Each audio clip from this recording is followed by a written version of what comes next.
Suffering is a short pain and a long joy.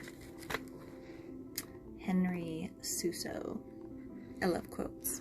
Today I'm thinking about finding joy in pain and suffering, and I'm wondering what your guys' thoughts are on that.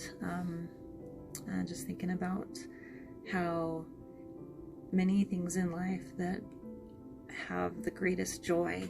You know, if you ask people their best times in life, it's been like when they had their child, you know, when they graduated, when they ran that marathon, and you know, those kinds of things in their lives, these huge events.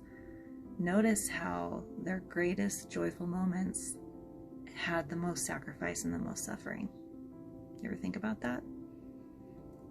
So, is it possible to find joy? So it seems that hardship is the forerunner, not happiness. Hardship is the forerunner to joy.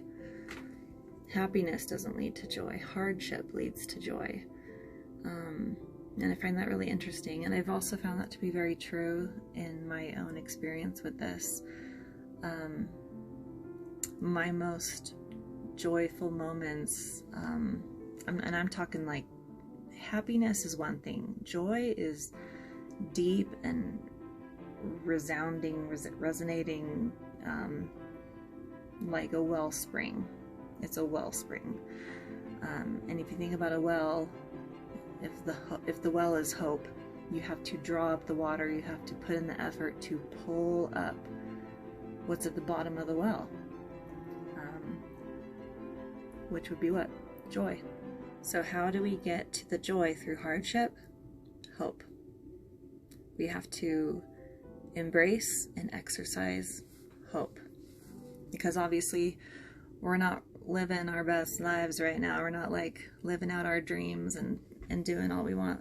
Our dreams are deferred right now. They're out there, they're up ahead, but right now we've had to kind of put those things on pause and deal with the hardship that we are in. So what's going to carry us through it? Hope. We have to cling to hope.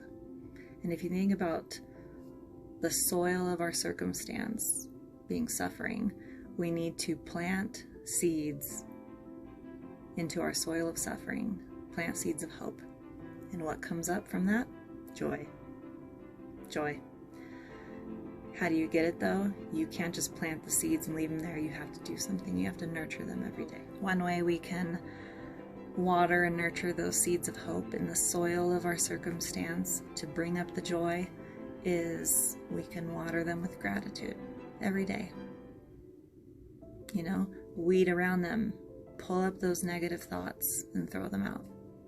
And just water, like think of your mind as a garden, just water it daily, and those seeds of hope will turn into joy. You'll have a massive harvest of it. And that is my hope for you and for myself and all of us. And I hope you're all having a wonderful Sunday. Keep going.